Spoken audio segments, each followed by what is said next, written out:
Payakap nga. Nanghihina ako kapag sinasabi mo ang mga salitang yan. Kasi lalo ko lang nararamdaman ang distansya nating dalawa. Napakasimpleng salita, pero napakahirap gawin. Kasi ang layo mo. Oo, hindi kita mayakap ngayon. Hindi ko mahawakan ng mga kamay mo kapag may problema ka. Hindi kita maihiga sa mga hita ko o naglalambing ka. Pero lahat ng yan ay kakayanin ko kahit sobrang hirap pa. Hindi man kita malambing ng personal kapag may tampuhan tayo. Hindi ko man nasisilayan ang mga ngiti mo sa tuwing sinasabi mo, mahal mo ko. Hindi ko man marinig ng personal ng tawa mo kapag nagbibiruan tayo. Pero titiisin ko yan para may pakita sa'yo kung gaano kita kamahal. Sa daming beses na inaway kita, andyan ka pa rin. Pilit mo pa din akong iniintindi. Kahit na alam kong mahirap akong pakisamahan. Pero ang totoo niyan, hindi kita bibitawan. Alam mo ba ang dahilan? Dahil ayokong mawala ka. Dahil sa piling mo lang ako magiging masaya. Oo, magkalayo tayo ngayon. Pero hindi naman yung permanente. Dahil darating ang araw na makakasama din kita. Distansya. Maraming nagsasabi na dito mo raw masusubok ang isang relasyon.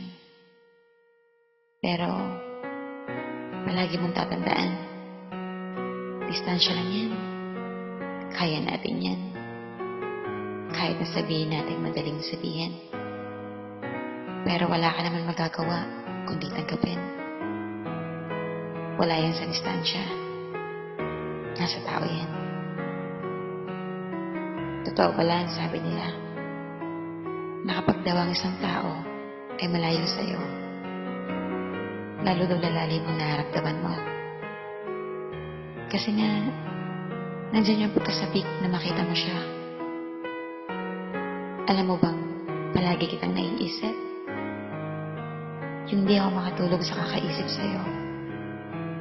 Yung lagi kitang hinahanap kahit di pa naman kita nakakasama ng personal. Siguro, para sa iba, balakid yung distansya. Pero, maganda naman tong sukatan kung gaano tayo kahigpit kumapit at maghintay. Marami man ang tampuhan at hindi pagkakaintindihan sa ating dalawa. Pero kaya natin to, di ba?